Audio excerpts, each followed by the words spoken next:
안녕하세요. 제주 많은 형아입니다. 두루두루 제주, 오늘의 주제는 제주 사람들의 결혼 문화 파트 4입니다.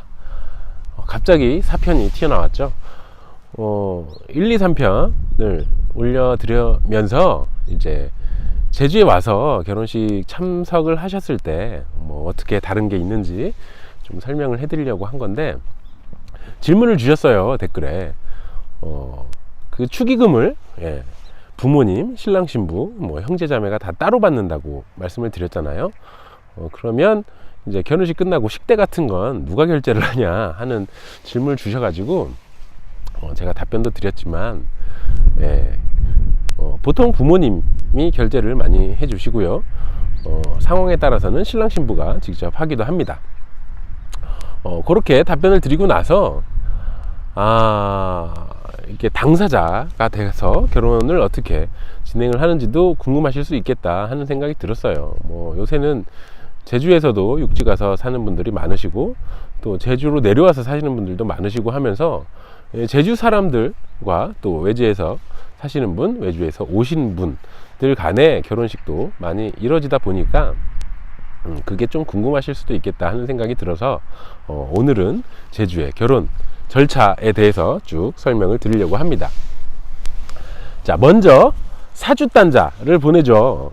사주를 적어서 보냈는데, 제주에서는 신부 측에서 사주단자를 신랑 측으로 보냅니다. 그래서 태기를 신랑 측에서 해요.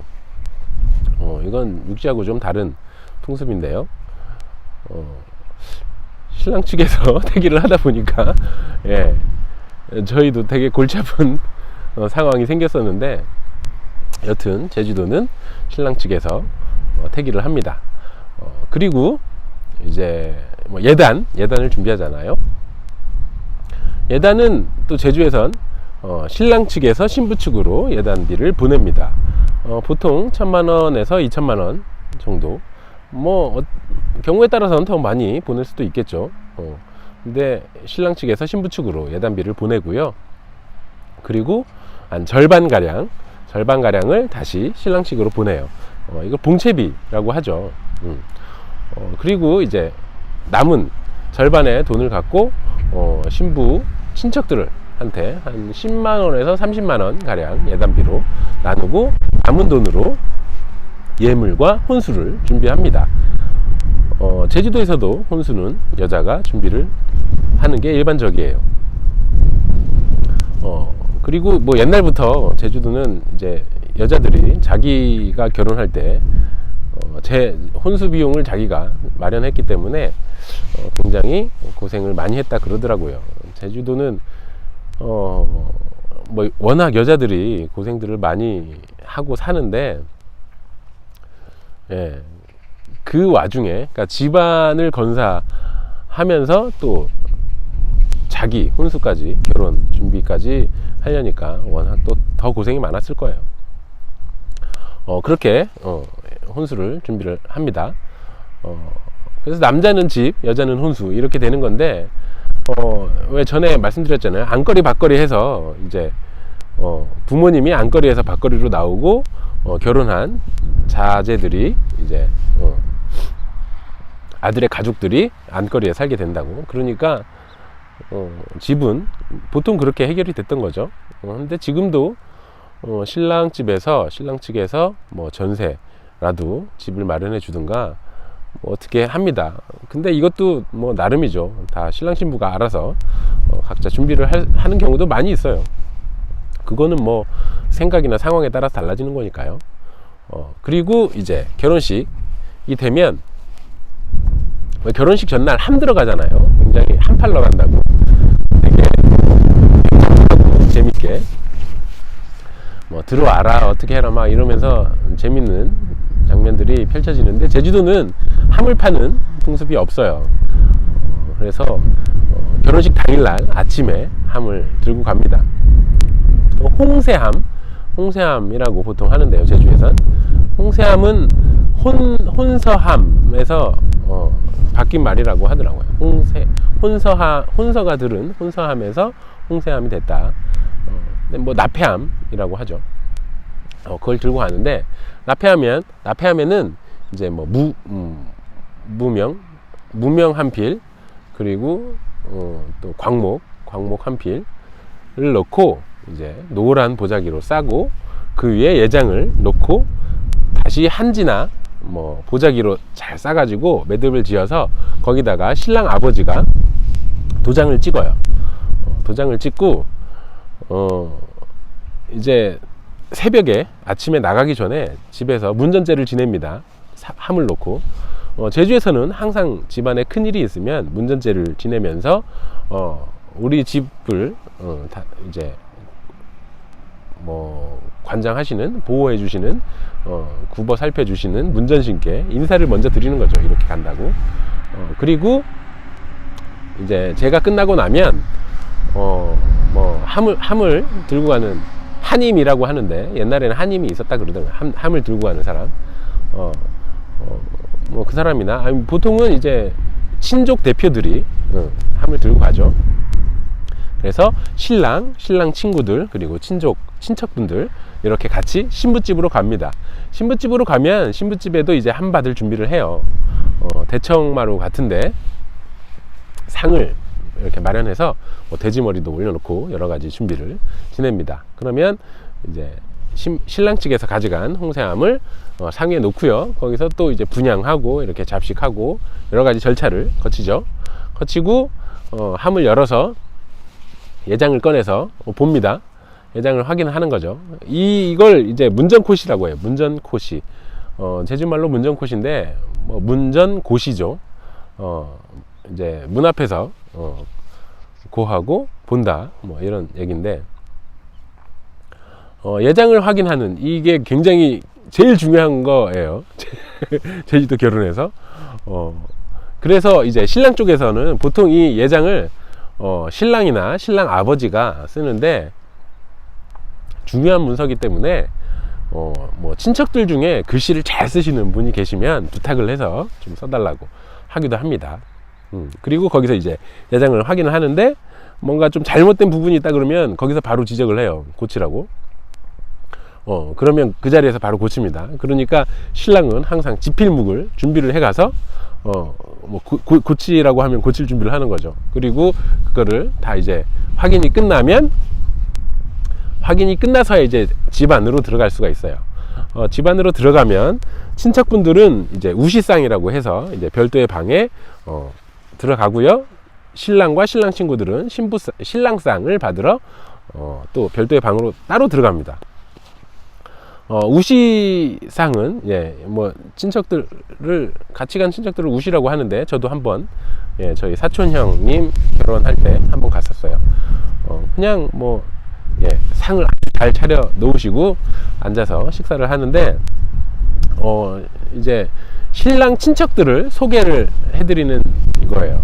신부 즉 친척들한테 이분은 누구시고 서로 인사를 하는 거죠.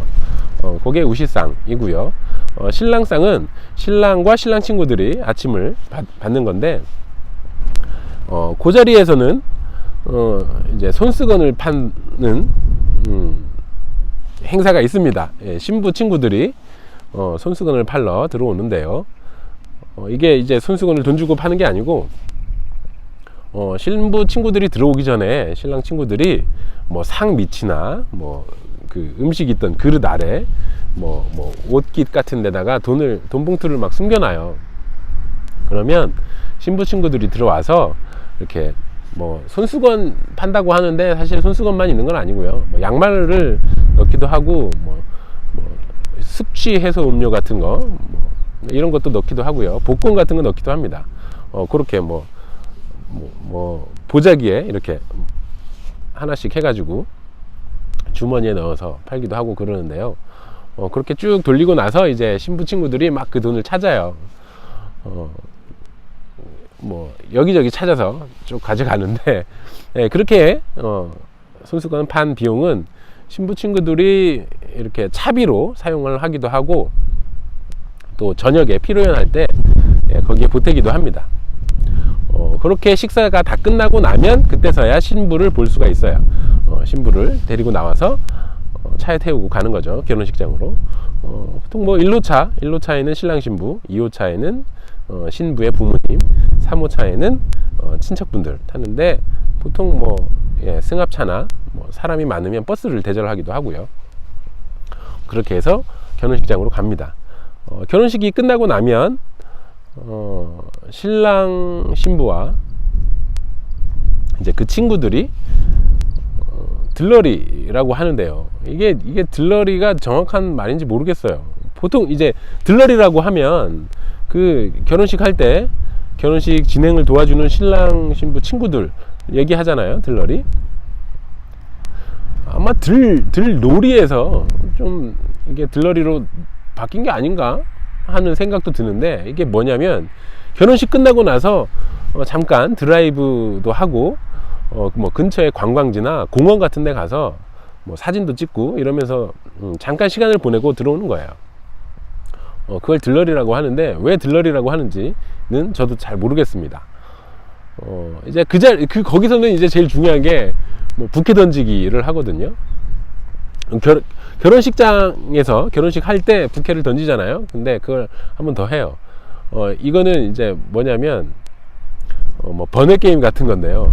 신랑은 턱시도에 꽂았던 그 꽃에 돈봉투를 끼워 넣어서 던지고요. 신부는 신부가 들렀던 부케 돈봉투를 보통은 10만원 정도 넣어서 던지는데, 이게 돈봉투가 들어있으니까 그 부케를 잡으려고 쟁탈전이 장난이 아닙니다. 그런 행사를 하고 들어와요. 들어오면 이제 그 피로연장 식사하는 자리에 또 다시 신부상, 이번에 신부상이죠. 신부상과 우시상이 다시 차려지는데요. 제주도에는 패백이 없어요. 패백이. 그래서 우시상으로 그걸 대체한다고 보시면 될 텐데, 다시 이제 신랑 신부 이제 친척들이 쭉 앉아서 또 인사를 하고, 신부 측 친척들은 좀 간단하게 인사만 하고 나갑니다. 그 자리에 이제 신랑 신부가 들어와서 다시 인사를 드리고 친척분들한테 절을 하거든요. 그러면 절값을 주세요. 그래서 거기서 이제 돈을 받는 거죠. 우시하는 자리에서 이렇게 인사를 드리고 절값을 받고요. 신부상은 이제 또 신부 친구들하고 신랑 신부가 앉아서 식사를 하는데, 거기서는 이제 뭐 밥을 되게 크게 떠가지고 신랑 신부가 나눠 먹습니다. 그러니까 한 입씩 서로 떠먹여 줍니다.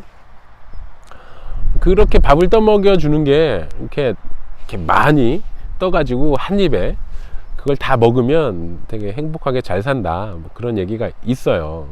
근데 그게 굉장히 뜨겁잖아요. 밥이 갓한 밥인데, 그리고 엄청 많이 뜨기 때문에 막 신부가 후후 불어주고 한다고 해도 속에는 식지가 않거든요. 그거를 정말 입을 크게 벌려서 한 입에 먹습니다. 굉장히 힘들어 보여요. 아무튼 그렇게 이제 신부상이 진행이 되고요. 거기서 뭐 필요한 게 있으면 다 그 부신랑한테 부탁을 하면 부신랑이 알아서 다 준비를 해줍니다. 그리고 이제 그 피로연 자리가 끝나면 다시 신랑 신부 친구들끼리 피로연을 따로 갔죠. 보통 단란주점 같은데 잡아서 노는데, 거기도 이제 신랑 신부가 잠깐 들려서 인사하고 또 막 이제 친구들이 시켜서 게임도 하고 그래요. 그리고 신랑 신부는 먼저 나갑니다. 그러면 신부 친구들, 신랑 친구들이 같이 놀다가 헤어지게 되는 거죠. 뭐 이렇게 피로연 단란주점에서 놀고 뭐 이런 거, 그리고 뭐 손수건 파는 거, 이런 거는 아마 근래에 생긴 것 같아요. 해방 이후에 생긴 거겠죠. 원래 이런 건 없었을 거예요. 자, 그리고 이제 신랑 신부는 이제 신랑 집에 가서 첫날 밤 하룻밤을 묵고 나서 신혼여행을 떠나는 게 제주의 결혼 절차입니다. 그런데 뭐 전통적인 절차야 이렇다고 하지만, 사실 요즘은 뭐 3일 잔치도 당일 잔치로 변했고, 뭐 상황에 따라서, 그리고 신랑 신부의 생각, 또 뭐 신랑 부모님, 신부 부모님의 생각에 따라서 얼마든지 절충하고 바뀔 수 있는 거니까요. 제가 결혼할 때도 뭐 문전코시 안 했고요. 신랑상 신부상 안 했고요. 우시상도 안 했고요. 그리고 저녁에 피로연도 안 했고요. 뭐 들러리도 안 했고요. 그냥 결혼식만 했어요, 저희는. 그리고 뭐 또 예단비 가구 봉채비 오고 이것도 안 했습니다. 뭐 이렇게 왔다 갔다 하느니 그러지 말자. 그래서 그런 것도 예단비도 안 했거든요. 그런데 이제 뭐 저희 장모님이 좀 섭섭하다고 이불 채정도 해주셨고, 저희 부모님도 예물에 보태라고 또 돈을 보태주셨어요. 뭐 그래서 뭐 오고 가는 번잡한 일은 없어지고 깔끔하게 취할 건 취하는 그런 상황이 됐습니다. 저희는 그러니까 뭐 제주에서 결혼을 하시게 되면 잘 상의를 하셔가지고 즐겁게 얼굴 붉히는 일 없이 행복한 결혼식이 되셨으면 좋겠습니다. 자, 오늘은 여기까지 하고요. 뭐 궁금한 점 있으시면 또 댓글에 남겨주시고 또 재밌게 보셨다면 구독과 좋아요 부탁드리겠습니다. 감사합니다.